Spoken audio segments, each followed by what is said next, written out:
I'm here today to talk to you about my company, Funomena, and the games that we make there, which you could call creatively casual games. So Funomena is a feeling-based company. That means that we focus on the feeling that we want to create in the users first, and then we work backwards from that feeling to the rules, the behavior, and the systems that we put into the games.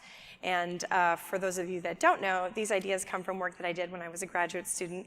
I have a background in computer science and artificial intelligence. I was hanging out with a bunch of really cool game designers from Boston, a lot of them from MIT, and worked on a workshop with them where we teach a philosophy called MDA. And in a nutshell, it's tempting to think about games from the perspective of mechanics first. So to think about, well, what rules can I put into place to create experiences for people to play? But you can also start from the feeling end of the perspective and then work backwards. And why would you do this? If the red nodes in this graph are mechanics, and the yellow nodes are the dynamics, which are the interactions that occur when the player plays the system and starts to have feelings about the system. Then the blue nodes would be the aesthetic outcomes. Those would be all of the feelings that the player has. And as you can see, that's a lot of feels. And what's interesting is that this could just be one mechanic that turns into a few sub-mechanics that turns into a bunch of dynamics and a bunch of feelings, which can drive your design way, way in a direction different than what you initially planned. For example, you might want to have a high-touch, responsive, kind of addictive game loop, but because there's so many things to focus on, the player doesn't know what to do next, they get overwhelmed and they never come back.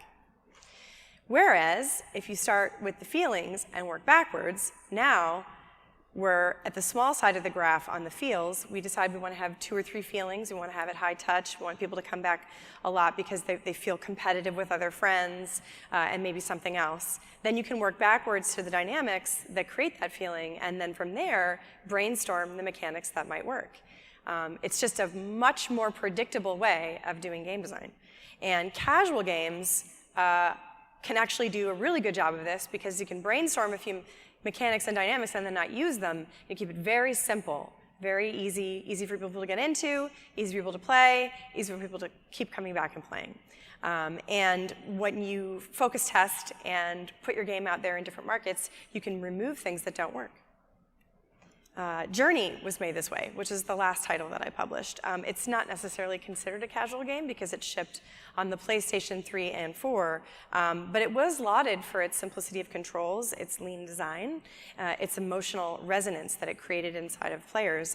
The feeling goal for this game was to create a meaningful connection between strangers online and to fill players with a sense of awe and wonder towards the unknown. So, but we said the talk was going to be about casual games, so maybe this isn't the best example. I wasn't really sure what casual games meant, and in fact, when I was out in Brighton at Develop this last week, someone asked me if my games were casual, so I looked it up. Relaxed and unconcerned is the first definition, and the second is not regular or permanent in particular. So I like that idea of impermanence. And I guess if you look at my career, you could say that all the games that I've worked on have been relatively relaxed and unconcerned, and they certainly have been impermanent, as in, you make something and you put your life into it, and then it comes out, and then it goes away, and it's gone. It's very rare to create a perennial title. But you could argue that the first game that I worked on, which I dropped out of grad school to go work on The Sims, was one of these titles. It was a very long-lasting, broadly appealing casual game, just happened to be on the PC, but it's done really well on other platforms, probably because it does a good job of fulfilling certain kinds of player fantasies and feelings, and it consistently does that, even as it adds mechanics. The mechanics never make The Sims harder to play. They just make it deeper for the feels that you're trying to get out of it. And in fact, my job after working on that was to simplify the mechanics and take the game to the Nintendo Wii, where I was focusing very much on redesigning the franchise to work specifically with simple controls and with audiences that probably had very lower time investment in terms of playing the game, but a real interest in exploring. So embracing new inputs while reducing the number of mechanics to create those same feelings in the player, right? And in fact, as my career progressed, you could say that I've sort of become an expert at this, focusing on simple controls and building a strong feeling in the player without a lot of clutter.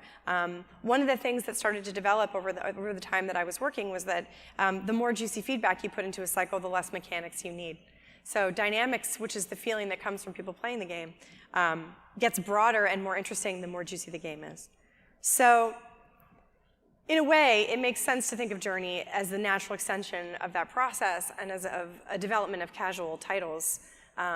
In the game, you glide, walk, or sing while unlocking doors with one another or together with a stranger in a one-way journey that has no failures in it that ends in a mountain. So this is what that graph looks like. You can see that there's mechanics for walking and gliding and singing and glowing, which lead to feelings of exploration and dancing together in the air, which creates a romantic connection with strangers.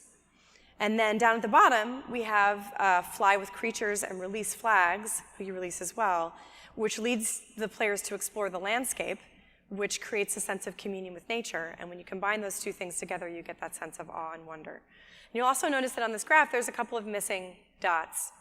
We had a lot of ideas for what we wanted to work on in Journey, and we chucked a lot of them because they didn't create the sense of a connection with a stranger, the sense of communion with nature, or this overarching sense of awe and wonder towards the unknown. And one of the most important thing about creatively casual games, I think, is that where you start really matters. So I could keep using examples from my own career, but I haven't really worked in the mobile and social space. So I wanted to sort of think a little bit more about it in writing the talk.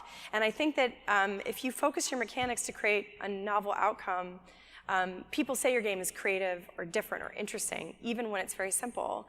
So there are a lot of games in the mobile and social space where all of the mechanics point to one feeling, and there really aren't a lot of dynamics. The dynamics might just be, say, a progress bar, like a bubble witch, or 2 dots, or Monument Valley. Even The Witness, you could argue, is a very casual puzzle game where it's just distributed across an island, which is a progress bar. Or Clocky, which just came up on the App Store this week, which I played through in 2 days, combines a lot of mechanics from The Witness and 2 dots and Monument Valley. Very simple mechanics, but when you put them all together in a simple package, it feels cashmere. It feels soft. It feels rich. So where do we start at Funomena? We have 3 games that we're making right now: Watam, World, and Luna. We announced Watam at E3 last year. We call it a joyful stacking explosion game. The game for Watam came from Kata playing with his 2-year-old son, Wow. We were living up in Vancouver at the time working on a game called Glitch, and Kata was trying to brainstorm new ideas, and he started to imagine how fun it would be if the blocks arranged themselves and if they woke up and were self-stacking. But he also started thinking about this concept in the face of the broader picture of the world as we see it. He's a deep thinker.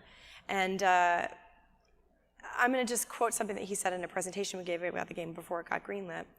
Making stacks with just blocks is okay, but I also noticed that making a stack with different stuff is more fun and more difficult than with other regular ones. It reminds me of the real world because we are unique. Nobody is the same, and I think that's a great thing. If everyone was the same, the world would be so boring. But from the other side, almost all the problems in our world come from our differences, like languages, thoughts, policy, religions, skin color, gender, favorite games, fighting over Pokemons. These are all very serious issues. But here in this picture, the everyone is helping each other make a nice stack. So the other thing that was really influential when we started thinking about this game was the idea of knocking stuff down, which obviously, having worked on boom blocks for a very long time, is something that I enjoy doing. There's this excitement that comes from knocking over something that's stacked up, especially when the things in the stack are precarious or valuable. So make a stack, boom, by explosion. Make a stack, boom, by colorful explosion. Make a stack, boom, by a beautiful explosion. Make a stack, boom, by a fireworks explosion. So this is the trailer for Watam that we made for E3.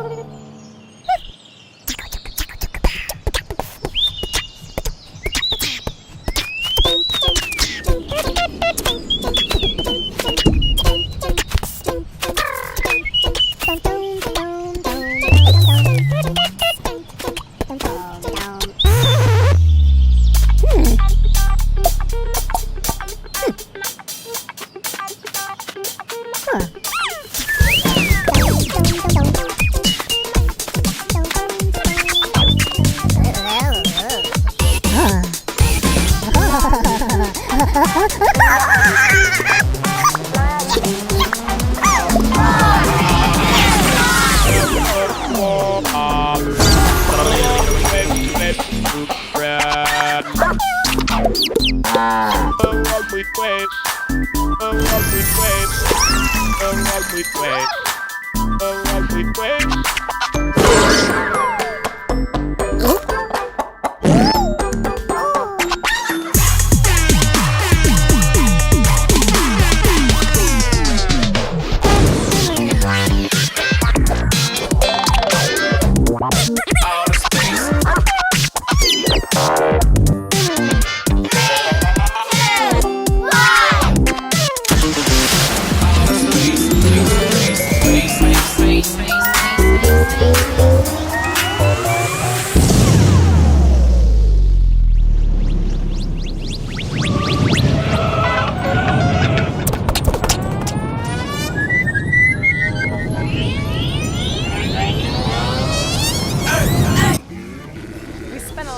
Trying to think about how to show that this game was creative and fun, but also casual. And it's a very difficult thing to show. It's one of those things that you feel when you play it, but you don't necessarily see it in a trailer. And I think that's one of the challenges of making a creatively casual game is that you have to just get it out there. But this idea of getting over differences by creativity is at the core of Watam. And I think when you look at games like The Witness or Monument Valley, there are ideas at the core that make them feel like something more than just the sum of their mechanics. It's important to think about that, and as we've worked on the game, we've really thought a lot about how same couch play allows people to explore the world together in a way that creates a sense of connection between the two people, hopefully two people of very different ages that are playing the game together, just in the same way that Keita was playing with the blocks when he was inspired. So the idea that this theme goes all the way down through is really important. This spring we announced that we're working on an augmented reality title for Tango with Google called World, which ships September on the Fab 2 Pro. And this idea of World very much builds in the same concepts as the last one. It's further inspired in particular by the technology, specifically that you can make a boring space really extraordinary through the lens of the device. And so we wanted the game to be friendly and fun and invite exploration, but also to be open to people who had no experience with the device. So again, really thinking about what's the feeling that we want. We want it to be open and exploratory. And just like with Watam, where our focus was on trying to get the feedback to feel really juicy and have all this explosions and stuff, we thought a lot about, well, what would make a person explore the world? Well, probably if nothing acted the way that it should.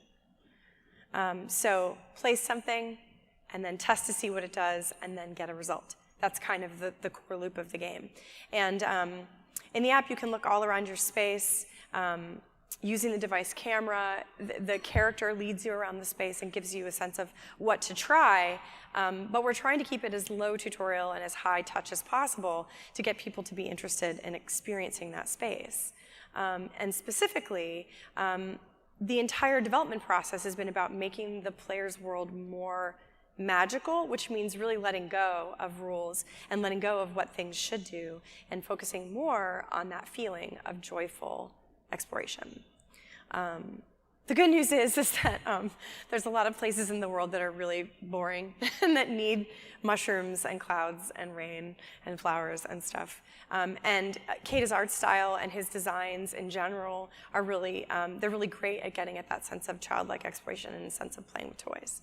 The last title that I wanted to talk about before going into the sort of philosophy is Luna, which was inspired by paper folding. It's a VR and AR title that comes out next spring.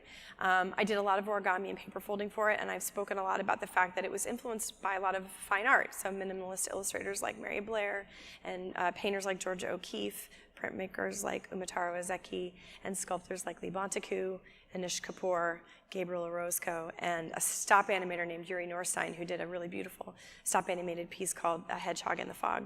At its heart, the game is a fable. It's a fairy tale about the power of learning from your mistakes. And all the ideas that inspired it were about scale, form, and contrast between form and texture. So the game it's a metaphor or an allegory for what happens when you make an unexpected mistake. So the narrative begins when an owl convinces a bird to swallow the last piece of the waning moon. And so the idea here is that this owl is not a friend. And of course, the bird is too young to know that. So they're convinced. And I think one of the core ideas that we try to get across in the title is that no one does anything on purpose. People do things by accident. Their own passions and their own obsessions lead them into behaviors that may or may not be helpful for others. So in a way, the title is a lot about empathy. And so at the beginning, it seems like maybe the owl is the enemy, but maybe the enemy is inside the bird. We really wanted to explore this metaphor, and in doing so, thought a lot about how the mechanics of the game needed to be simple enough to allow the player to put themselves into these characters and experience the narrative for themselves. So the bird is blown off course and wakes up in an environment that's completely unfamiliar, and in that environment discovers these scrambled shapes. And so your job is to unscramble the shapes. And one of the best things about working in AR and VR is that it's really causing us to think about mechanics that would work perfectly in 2D, in 3D space and embodied. So when you move down to see inside a little house in World, or you reach up into the stars and Luna to pull them into alignment, you have feelings in your body that, that resonate with the themes. And so, we decided that we would actually build a game where you found the shapes in the stars and then you built the world for yourself. We wanted you to be able to build the stage that the narrative unfolds on. And so this is a really old video. I think it's from GDC already. And we made this to sort of give people a sense of what the environments would feel like. You can imagine being in those spaces in your headset and then touching the world and realizing that everything that you place is musical. So in addition to composing the stage for the scene that's going to unfold, you're also building a little bit of a musical instrument. And we spent a lot of time thinking about how those mechanics, playing an instrument, arranging an instrument, building a world, seeing a stage in front of you, would relate to this idea of transformation. So what we do is really non-permanent. You know, making video games is not rocket surgery. It's not saving lives. It's not figuring out the water crisis, you know, whatever. But I think it's important. And the things that I'm talking about for casual titles, simple mechanics, innovative controls, these things aren't really unheard of. It's not like I'm telling you a secret. Even the idea of juicy feedback, I mean, there are whole books about it, Game Feel by Steve Swink. But beyond these known things, I believe that there is a sense where everything is leading back to one place, and that's this idea of a focused and fresh feeling. That's what people got from Monument Valley. It's what people get from The Witness. It's what people get from even something like Clocky, which does absorb many other mechanics. It's just the presentation and the gravitas of the style creates a feeling of freshness. So stack, explode, and repeat to make more friends. This is the feeling of collaborative experimentation. But when you look at the game specifically, we have hand-holding and unique abilities and unique samples for characters, which create the sense of connecting and jamming together, which create a sense of collaboration. We have climbing and stacking and exploding, which create this alternate strategy of building and destroying. And together, you get this idea of playing with a living toy box together with your partner on the couch. It's a very joyful experience, very similar to the experience that inspired the game initially. Explore the world, experiment to make it less boring, and repeat until your world is really interesting and weird. This is a feeling of joyful and unexpected growth. And there are games like this out there. It's not like World is different, just World happens to happen in your real world now. So there's placing objects, which allows you to decorate and feel creative about your space.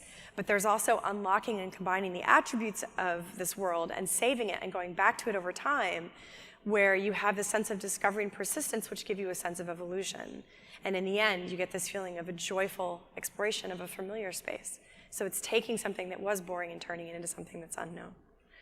And finally, you know, we have discovery and untangling puzzles to rebuild and then reveal a narrative, healing the forest and the animals and the moon as well. And this is a feeling of hopeful transformation.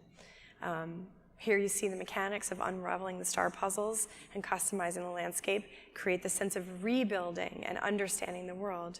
Arranging the instruments and playing them together creates a sense of conducting, while meeting the characters and freeing them creates a sense of healing, so that you feel that you understand this world, but that you've also composed it. And that leads to a sense of transformation through creative introspection. It's not about me or anyone on the team, it's about you and the world that you built.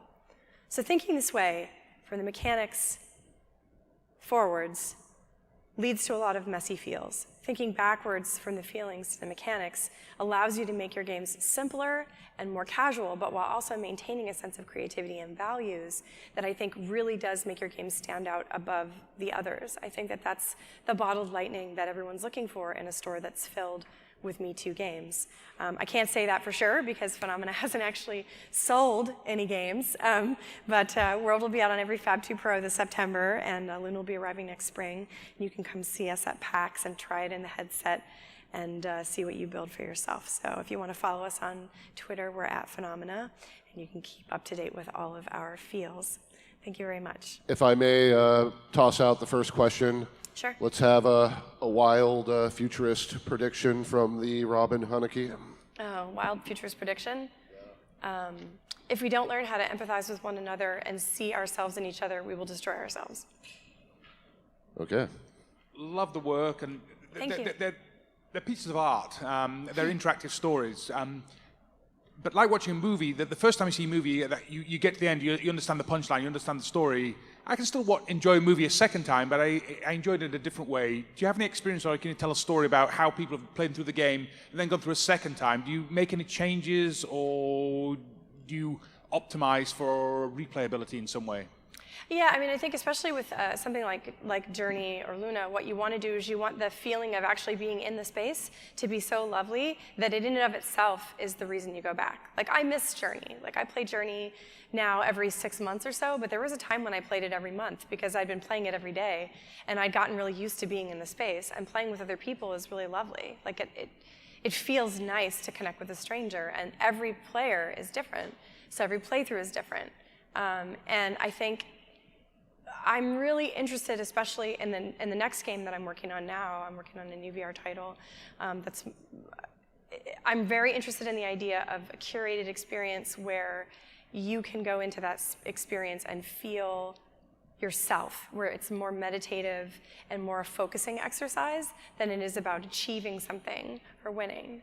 And I think that as soon as you get away from external motivators and extrinsic rewards and you move towards intrinsic motivators and intrinsic rewards, you get infinite replayability because people need motivation. They need a sense of beauty. They need a sense of calm and peace. And it's really nice to get away from the red dots on your phone screen that say that you have 80 million emails to answer, or that there's a jillion Pokemons out there waiting for you to capture them, right? I mean, like, it's nice sometimes to just be. And I think that there's going to be more and more space for games like that. But that's my approach, is making it replayable because you're in a different place, not because the game is going to give you a new challenge. Let's give it up for Robin Hunicke, people.